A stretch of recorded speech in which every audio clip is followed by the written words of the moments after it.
So we already all got the news of Playboi Carti and Travis Scott being on Future and Metroboomin's collab tape. What is it called again? Future Metroboomin. I think it's like I Can Never Trust You or something like that. It's like a We Don't Trust You, right? So it's like a play on words to if you Metro don't trust you, I'm gonna shoot you. That type thing. Who knows if they're gonna make a new, what's it called? Beat tag, producer tag with Future on it, because they're finally making a new collab tape.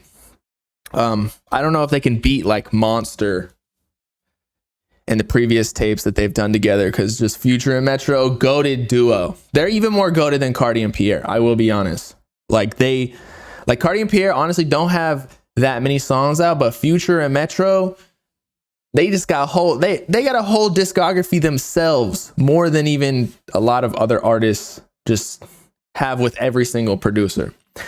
So anyway, then I believe Future previewed, it's called Type Shit. But before that, here it is. Okay, so this was like the original preview before the song even was like in the video.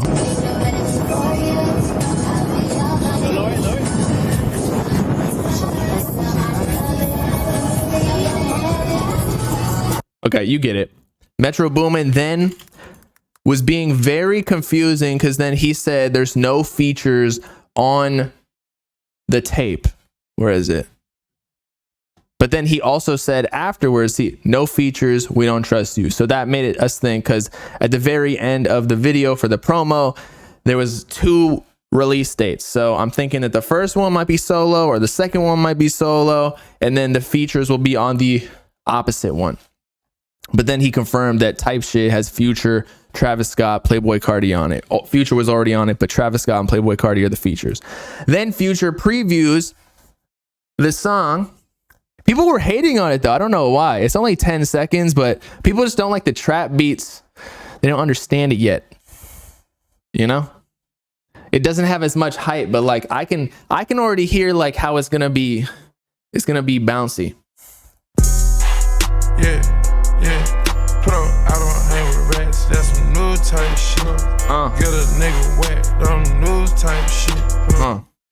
This reminds me of, I don't know if you guys were really Future fans back in the day, but there was Future, the self-titled album, and then after it, he dropped Hendrix, which was like the R&B slower album. But Future had Mask Off, among other bangers. I listened to that shit on repeat for, I want to say like a whole ass year, or at least a few months. And not even necessarily Mask Off, because I feel like that got overplayed. And then, you know, when other people start overplaying your shit, like EXO Tour Life, I had to listen to the other one, which was Love Scars for Uzi on Love is Rage 1.5. But same thing with Future self-titled. You know, Mask Off is cool, but overplayed. But this has this similar type of beat, and I think Metro probably got credits on Future self-titled. So this is like, this song, this has a contender to be top 10, just like with Carnival or whatever. So it's just perpetuating the whole Carti effect. You know, Future and Travis Scott are already big themselves, but and I'm not saying that Carti's going to be the reason that goes top 10, but it's just going to be another placement where, whether or not Carti's the reason these songs are blowing up to the max, he's definitely strategic with which songs he actually hops on, because every single one goes up. And I feel like that's a skill in itself, to be like, you know, I'm only going to fuck with certain people, or, you know, hop on The Weeknd or Kanye or whatever, because, you know, not everybody has that opportunity to just turn down everything except for goated artists. But as I was saying, now Carti's monthly listeners, where is he at now? And this is the type of shit I've been trying to like figure out. Will his monthly listeners continue to rise? So it's at 53 million, right? 53.8. He's passing like Future. He's passing, Future's at 51 million. Meanwhile, having like legit number ones with Drake.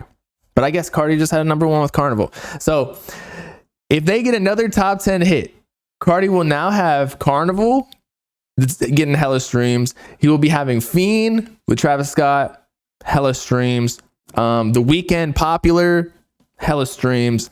And so he might, without dropping a tape for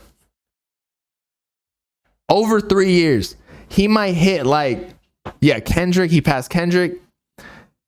He might pass like 60 M's monthly listener wise. And all of them, as you can see, Carnival's not his primary artist, Popular, Fiend. So, and then we're probably gonna have another one right here with Future, Metroboomin, Travis Scott, and Cardi. So the top 4 songs on the Spotify are gonna be features, but still, man.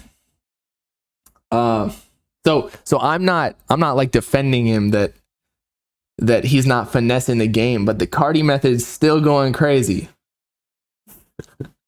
He knows how to play the monthly listeners and use that as promo for the next project. But so with that being said, Kanye, I think, said he's going, or who, what, he got finessed by Baby Keem's fan page. Where is it?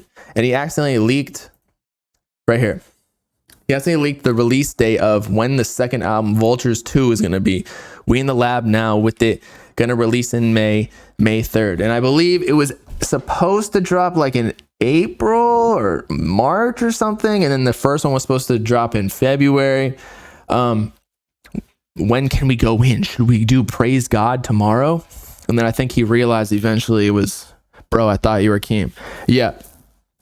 So with that being said, May 3rd. What it means for Cardi, though, is that I don't think that we're going to get Cardi's music album or I Am Music, whatever it is, until after even May, because there's going to be more features on there like Venom with Don Toliver, and there might even be a Vultures 3. So hell no, Cardi's not dropping anytime soon. Plus, as we talked about before, Destroy Lonely is probably dropping his project soon. Love Lasts Forever, because he's previewing hella snippets. There's like 7 or 8 now at this point going around online. So there's 2 big people right there, and Cardi's not gonna like try and steal the fame from his own artist, and then also he's gonna continue and try and get the clout off of, you know, Future and Metroboomin too, as I said before, and then also Kanye. He's just gonna keep cranking the fucking clout from everybody else, smoking it like crack, and then later on, once he got like 150 million monthly listeners, I don't even know if that's possible. I think like Bad Bunny and The Weeknd might have hit that.